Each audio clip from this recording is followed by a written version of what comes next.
So yeah, Missy gave us the structure, and of course I'm not going to listen to it 100%. It's just my style. But given the opportunity to talk to all of you, there's sort of the way that we're talking about the science policy interface and from the local level, and I will admit this is entirely from my perspective at the City of Baltimore. But there's sort of two ways I separated this. One was funding, and the other through data and research. For us, when it comes to data and research and connecting with folks who are doing this great work, all of you, the hardest thing, well, there are four things. One is understanding our capacity at the local level, and that quite often we don't have the ability to read your amazing papers or even the abstracts. And when you put together fantastic charts and information that shows data, we also don't always understand it because we didn't take the same statistics courses that you did. So understanding that, how the data is provided and having that in a usable manner, and we'd love to chat with you about that, especially Ashley and I know. And then thinking about how we also have to take time to facilitate meaningful relationships with our stakeholders and how we're translating that information. So the second piece really being translation, how we're translating the science to all the different stakeholders that we're working with. So I'm working with our industrial waterfront community, I'm working with our private sort of development groups, I'm working with our community members. All of our different stakeholders, we translate differently. And so as simplistic as we can get information from you, it also allows us to then work with you to translate that. Understanding for us reporting and outcomes and what we're already reporting on and how we're connecting maybe metrics related to the data that you're providing. So right now I can tell you that I report to CDP, ACEEE, C40, CRS, and STAR. All of those take a ton of time. And then we also have our own annual report and the metrics that we have associated with our climate action plan, our climate adaptation plan, and our sustainability plan. So some time to maybe sit down and collaborate with folks in my position or Ashley's position or everybody on this panel to identify, are there ways that we can connect metrics through data? And then the engagement piece, and that's kind of number 4. So really trying to bring in folks at the local level in the process of developing a grant or applying for a grant. I was talking with somebody yesterday about one of the RESAs, not even knowing that our RESA got funded in the Mid-Atlantic because we weren't brought into the process. And I texted all the other people at the local level in my area and said, you know, did you know this was happening? Did you know this was happening? And they said, no. So just those kind of 4 key things from the data perspective. From funding, it's really hard sometimes to qualify for funds, and I was talking with Kevin a little bit about this yesterday, but often the funding is for response and recovery. Something has to happen for you to get access to funds. So the Hurricane Sandy funds went to folks who had the declaration or the disaster declaration, but then you had to reach a certain threshold. So it's not proactive funding a lot of time, it's reactive funding, and that's really difficult. Funding restrictions, so what we can actually use funds on. You know, for us to get community involved, it's great to be able to provide food, childcare, transportation, and sometimes to be able to pay people for their time if we're asking them to put in a lot of additional time. We can't use a lot of funding to be able to do that. The foundation community, we've been very fortunate with the Town Creek Foundation to be able to do that, and that's where we found the most success in our programs related to climate adaptation in the last 4 years. We've been able to even create a climate mascot to make it more fun. So we have a 6.5-foot turtle that we bring around that helps us with engaging with kids and, quite honestly, people, adults like turtle even more. But it makes climate, like we were talking about, make it fun, make it exciting, make it something that's not entirely scary. That has allowed us to do that in a different manner that would not be available through other types of funding. Timelines related to funding.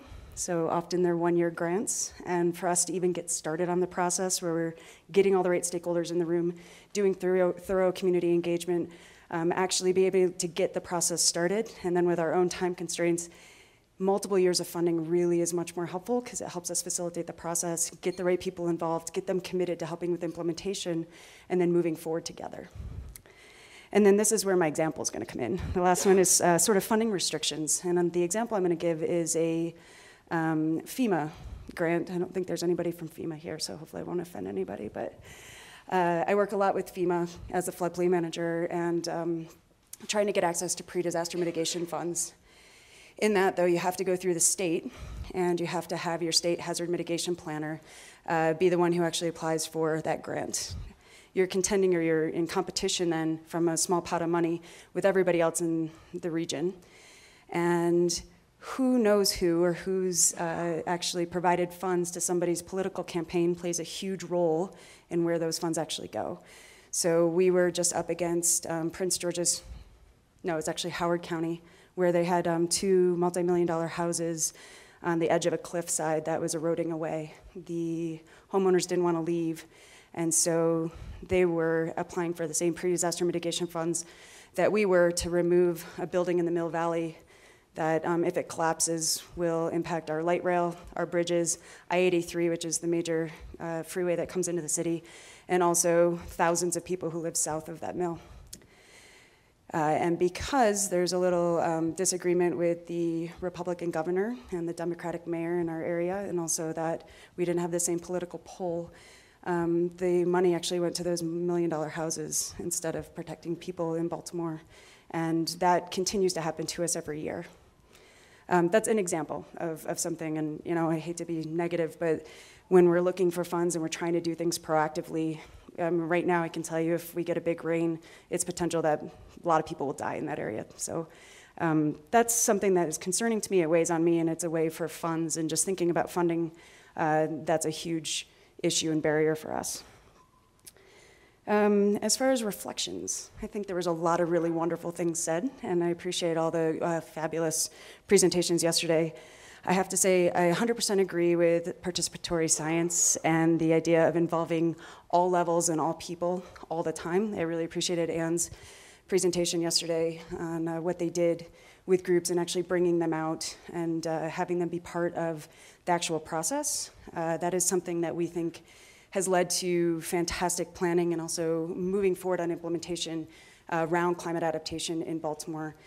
We have been going out, and instead of just doing the 2 mandatory meetings for an all-hazard mitigation plan, we actually did somewhere between, I think it's 36 to 40, in addition to having specific stakeholder meetings. We went out into folks' homes. We went to places they felt they trusted the best, churches, recreation centers. We did no PowerPoints, the intention of just collecting stories, building relationships, trying to build trust, and really asking people, how have you been impacted in the past? What has this meant to you? How did it impact your life? Tell us your story. We want to collect this story. And then what do you think needs to happen next? And how can the city best support you? How can our other stakeholder groups support you?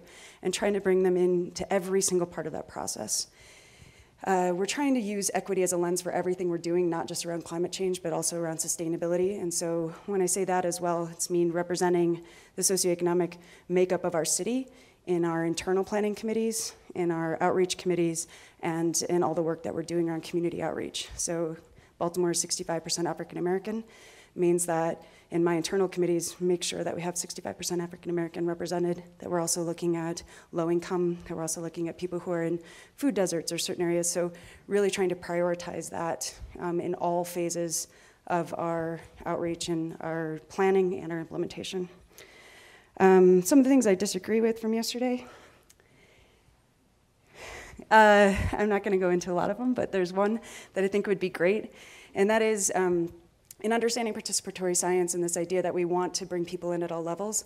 I think it's really important from the federal level to try to think about bringing cities in at all levels as well, and treating us the way that you would a community. That it's really starting at that ground, continuing to have the conversations throughout and circling back around all the time instead of going off after one meeting, one collaborative effort, saying we got your input, okay, we're gonna move forward with this. It's really about coming back and continuing that engagement and continuing the interaction.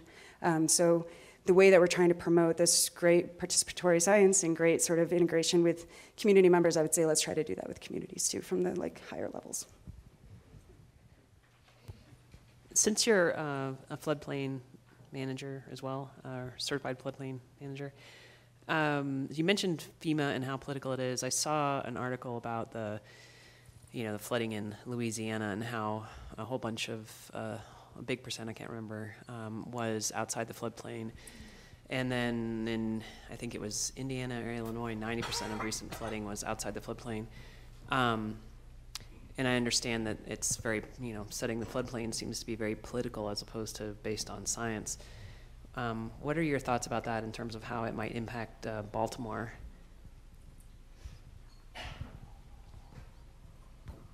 So, yeah, I think that that's really been an issue with a lot of the FEMA floodplain maps. And quite honestly, after Hurricane Isabel in 2003, where we had the storm surge and the really bad flooding, they shrunk our floodplain and told us and people that they were not as much at risk.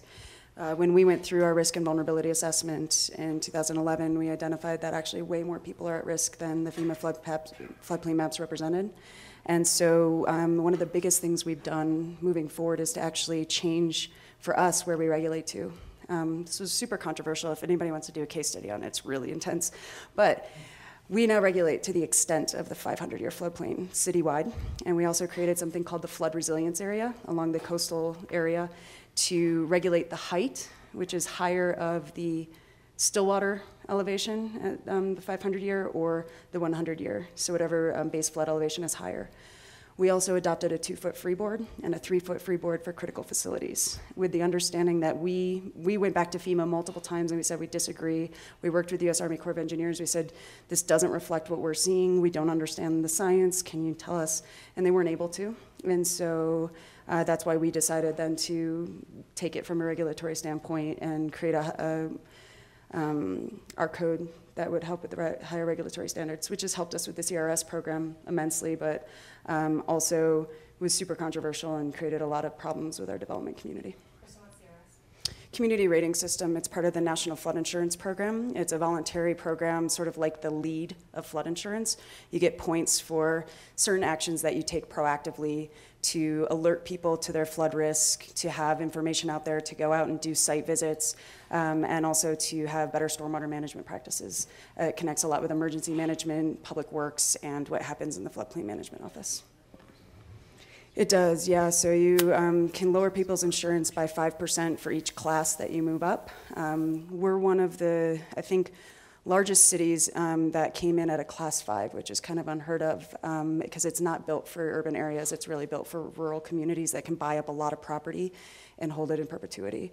For areas like ours, we don't have a lot of property to buy up, so it's a lot more about doing tons of outreach and engagement, thinking about stormwater management processes, and then also how we're flood-proofing buildings. So we're doing a lot of assessments right now in historic structures, which is another piece of the code. We don't exempt historic structures from flood-proofing or floodplain management, which is a FEMA minimum standard, but does not work in a city where the majority of your buildings are historic. Can I ask a clarifying question? Yeah. When you define your floodplain differently from what FEMA suggests, does that disqualify you potentially from any response and recovery activities that might occur in post-disaster situations? It hasn't to date.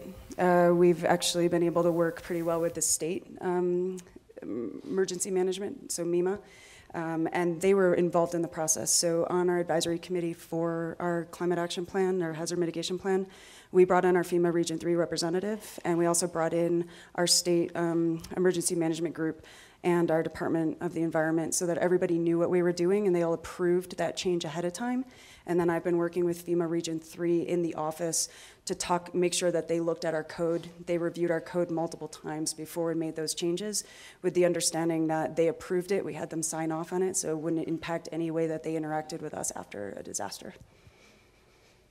I was going to ask, what would you like to see federal agencies do to make participatory science announcements, investments more accessible to cities, both given the way you started your comments and where you ended, which is don't just engage once and move away? Yeah, it's about, I would say, continuous engagement, but also simplification. It's both. So I think the continuous engagement loop is really important and sort of bringing in.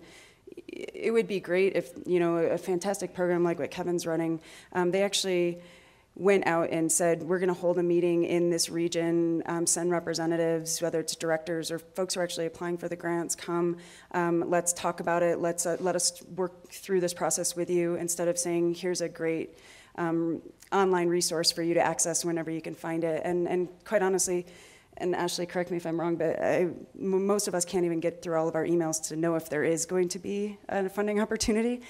So we might get 4 or 5 emails alerting us to it, but we can't even read those emails, let alone then start that process. Right now I'm managing 12 separate grants to try to move forward on our climate work, and it's too much. So it would be simplification, involvement in the process, and then also an understanding of the capacity.